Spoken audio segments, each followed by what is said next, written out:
Fala, cervejeiros, tudo bom com vocês? Daniel de Slacken por aqui, trazendo mais uma sacada diária. Hoje eu vou responder aqui uma dúvida do nosso colega Sidney Pereira sobre aí rampas de temperatura, tá?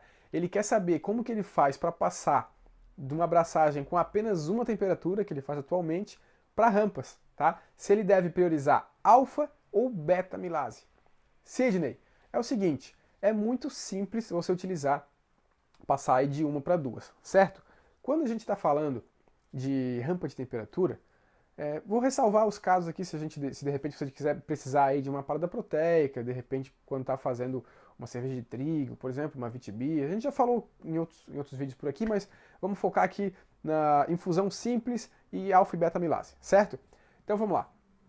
Quando a gente faz uma infusão simples, apenas uma temperatura, que é o mais comum e que eu já falei aqui serve para a maioria das cervejas, a maioria dos estilos que você for preparar, você pode fazer uma infusão simples, apenas uma temperatura durante toda a abraçagem, ok? Mas vamos lá. Vamos calcular aí, de repente a gente fez a abraçagem que o Sidney faz naquela casa de 65, 66, 67 graus, vamos dizer, tá? Nessa faixa de temperatura mais ou menos, uma infusão deixa todo o tempo nessa temperatura. O que ele está fazendo? Ele está exatamente no intervalo ali da eficiência máxima da alfa-milase e da beta-milase, certo? E aí o que está acontecendo? As duas enzimas estão atuando, certo? E convertendo o amido em açúcares menores, cada uma com a sua particularidade. A alfa-milase aí quebrando, vamos dizer, de forma desorganizada as moléculas de açúcares maiores, então algumas moléculas ficam pequenas, que são os açúcares fermentáveis, outras ficam maiores, que são principalmente aí as dextrinas, que não são fermentáveis, enfim. Fica ali uma sopa com vários tipos de tamanhos diferentes de moléculas de açúcar, certo? Alguns fermentáveis, outros não. A beta-milase, ao contrário, ela é sistêmica, ela vem de fora para dentro, quebrando as moléculas maiores e sempre transformando em moléculas pequenas, maltose, que é açúcar fermentável, certo? Então o que acontece? As duas estão atuando e no fim das contas, terminando toda a conversão do amido, nós vamos ter aí um balanço entre uma quantidade boa, certo, de açúcares fermentáveis, mas também uma certa quantidade de açúcares não fermentáveis.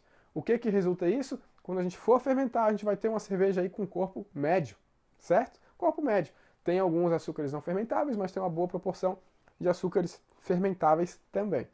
Então, beleza, agora eu quero passar para fazer duas rampas de temperatura. O que acontece quando eu vou fazer duas rampas de temperatura? Eu vou jogar uma na faixa ótima de atuação da beta-milase. A beta-milase primeiro, que é mais baixa a temperatura, na casa de 62 graus, vamos dizer. Então eu vou deixar ali um tempo estipulado na casa de 62 graus e depois eu vou passar para 72 graus, minha temperatura ali de sacarificação, alfa-milase sendo ativada e convertendo o restante dos açúcares. Aí o Sidney pergunta, priorizo alfa ou beta? Bom, Sidney, aí depende do estilo que você estiver fazendo, certo? Se você quer uma cerveja com mais corpo, você vai priorizar a alfa-milase. Vai deixar mais tempo numa temperatura mais elevada, ou seja, vai ter mais açúcares não fermentáveis no balanço ali final da sua mosturação. Se você quer uma cerveja mais seca, com final sem tanto malte, sem aquele corpo que a alfa-milase vai trazer, você vai priorizar a beta-milase. E aí vai ter uma proporção maior de açúcares fermentáveis, ou seja, leveduras consomem esse açúcar e sobra pouco açúcar residual. Uma cerveja com menos corpo, certo? Então, pessoal, acho que é por aí. Sidney, espero que tenha te ajudado, certo? Então já ficou essa sacada aí, de acordo com o estilo, você vai priorizar uma ou a outra, certo? Se você não tem, se o seu estilo não pede um corpo muito alto, ou não pede um corpo muito seco, enfim, você pode deixar ela no meio. Mas quando a gente tem um controle legal de temperatura, certo? Pode escolher deixar um tempo numa e um tempo na outra. O grande problema que você pode ter fazendo isso é que você tem que saber controlar o seu tempo, certo? Porque, por exemplo, se você deixar muito tempo na beta-milase, vamos dar um exemplo aqui. Então o que acontece? Você pode converter todo o amido, ainda na temperatura de beta-milase, ali a 62, como a gente deu o exemplo. Então o que acontece? Depois você vai subir para 72 e não tem mais. Então se você queria uma cerveja com corpo médio, não tem mais como ter um corpo médio, entendeu? Porque você já tem muitos açúcares fermentáveis no final. Ok, pessoal? Um grande abraço para vocês. Já sabe, se ainda não se inscreveu, se inscreva aqui no nosso canal, deixem um curtir aí, compartilhem com seus amigos, com pessoas que vocês conhecem, que sabem que vão ser ajudados aqui com as sacadas que eu tenho dado para vocês todos os dias aqui no nosso canal, ok? Um grande abraço e a gente se vê amanhã no próximo vídeo. Tchau, tchau!